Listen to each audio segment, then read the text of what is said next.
I just wanted to take a little bit of time just to speak about, and just before I even speak about the history of Waterloo region when it comes to Black people, just to let you know that it comes from a viewpoint of the early 1800s, where I guess the white Pennsylvanians started coming up here and buying up land.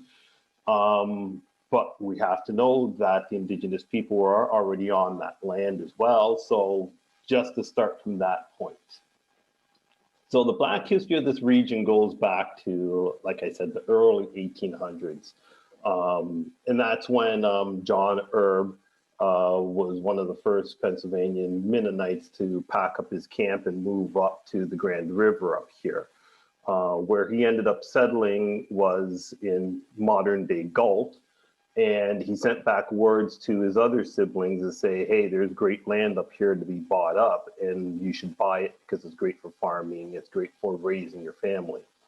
So of course, his younger brothers, they made their way up here with their families and all their workers that came along with them.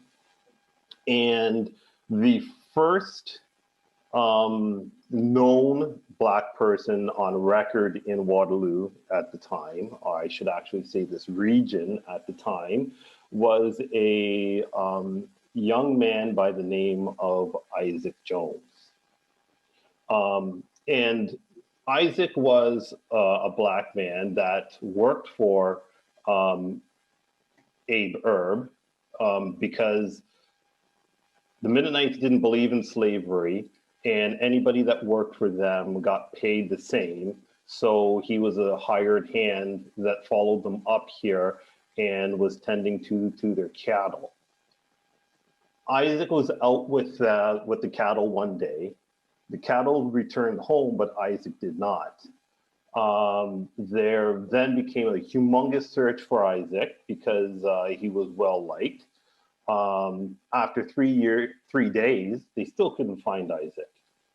So they once again kept searching until the 7th day when Isaac was located, approximately 3 miles north of where their homestead was.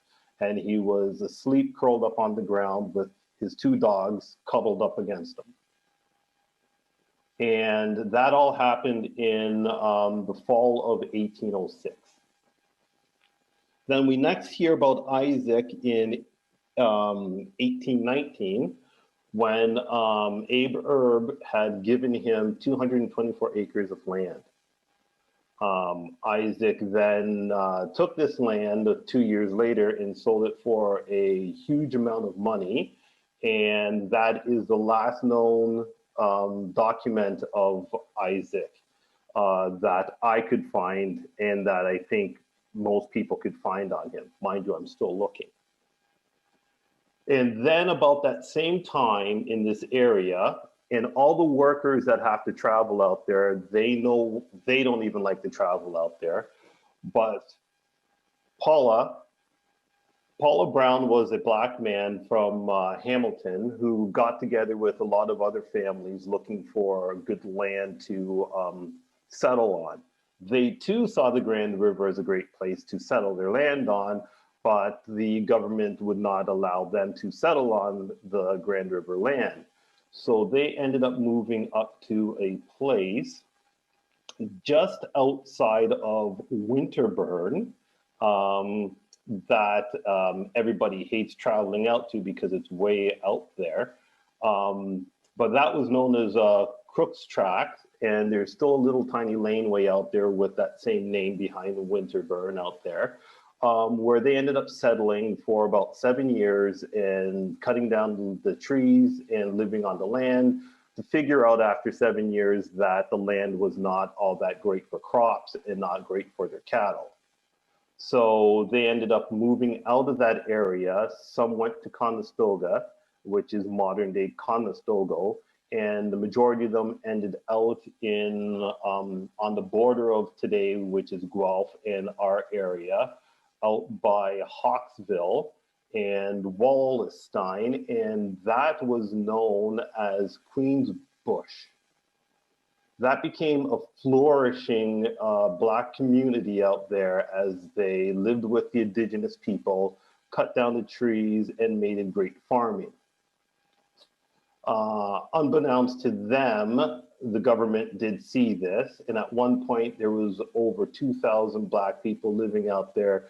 They built a church, they built a schoolhouse, and of course, when they built the school, it's to educate their children, but they couldn't really find a teacher to. So when they eventually were able to locate a teacher that was prepared to teach their Black children, they came from, I believe, the United States up here to teach at that school.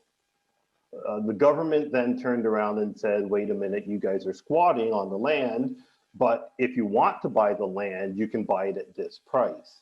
Well, the price was too high for them to buy the land, so many of the people over the next few years ended up moving out. Some still stayed and were fighting the government to stay on their land, but the government wouldn't listen to their petitions. And to tie in with that, we come to a man who was born in Jamaica. His mom was Black. His dad was a white Scottish naval officer, and his name was Robert Sutherland. Robert's father left money for him when he had to go sail around the world in the Navy, left money for his education. Upon his graduation in Jamaica, he moved up to Kingston, Ontario, and enrolled at Queen's College at the time it was called, which is modern day Queen's University. He was an excellent student, excelled academically, won 14 academic awards, was the leader of their debate team, and graduated with honors in mathematics and also in another degree, which I believe was classics that he graduated with. From that graduation, he immediately enrolled into Osgoode Hall in Toronto, where he studied law and was called to the bar in 1855. This made him the first Black person to become a member of the Law Society of Upper Canada and the first to practice law in Canada. After he got on the bar, he moved to Berlin, Ontario. And one of the first things he did when he moved to Berlin, Ontario, was the last remaining Black families that were out in that area, Queens Bush, he helped them petition the government and get ownership of their land. And after that, Robert was loved by the people around here. He was a lawyer, he was a great person, and there is a story about Robert that is just says what it was like back then for him. He had bought a ticket to the annual fair, that circus that came to town. He was sitting in the audience with his neighbors all around him. They were watching the circus, but then the circus clown, which turned out to be the circus owner, didn't much like the fact that there's a Black guy sitting out in the crowd with everyone around them, and they seemed just fine. So this clown started picking on Robert, saying some racial slurs, and he kept it up until it really became that he was belittling Robert, that 6 of the men around him stood up, chased the clown out of the circus into the woods, where it is said that the clown was out there for over a day and a half hiding in the woods until he was able to pack up his circus and run out of town, because they ran him out of town. And this is the great quote that comes from the newspaper at the time, that was written by the mayor of Berlin at the time, Henry Sauter Huber. And he wrote this, stating that the citizens of Berlin would of course sympathize with their colored neighbor, as many of them were Mennonites who were not in support of slavery and apparently not of racism either. So that just shows how much he was great and loved in this part of the region. He then later packed up as well and brought his law, I believe, to Hamilton, where he worked there for a while. Now, just to put a little bit of more into that because of the Abe Erb thing, Abe Erb, he was the one who funded the first schoolhouse built in this region. And when that became obsolete, the first person to live in that schoolhouse afterwards was Levi Carroll. And the house at that point in time was located across the street where KCI is today. And he lived there for 50 plus years until his death in the late 1900s, or I should say 1800s. And then that schoolhouse was moved to Waterloo Park, where it is today.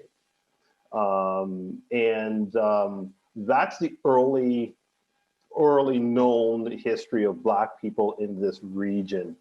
I just found it funny that when I look at a Wallenstein and a Hawksville, I don't think of Black people going out there to strive and raise their families, but that is where they were. And I don't know if they still do out in Hawksville, but on August 1st, they used to always have a celebration for Emancipation Day. And up until the 1960s, I know that they were still having it out there because it was on record for them still having, but I don't know if modern day they still do that. So I challenge everyone to start looking into the history of wherever they were born and raised when it comes to Black people, because it's Black history goes back, way back to the 1800s. You know, in Berlin, there was a Black person, I believe his name was David Sutton. He ran for council. He didn't make it, but he was the first barber in Berlin, and he was Black. His barber shop did well. He opened up a coffee shop that was called the Meridian Coffee Shop that did well. So he was an entrepreneur in this region in Berlin, doing very well. After his death, his wife carried on with it, had I guess like a taffy company that did extremely well. And all of the business that she was tied to did well as well too. So it's great to know that all of this is right in this region. And from my point of view, when I was a kid growing up and my parents moved here from England, they had just told me that when they got here in 1965, there was only one other Black family in this region that they were known of, and they thought that family lived here for, you know, a century. So it's just funny how that was my recollection of the history in this region started basically when my family started coming over in 1965, which is not the case. So I enjoy learning this history, and hopefully you guys will start looking into the history as well of this region. So that is all that I have to add today. Hopefully everyone's able to take back a lot from this, because there was a lot said today that was powerful, and I really enjoyed it. And I'm hoping that you guys did as well. Thanks for listening.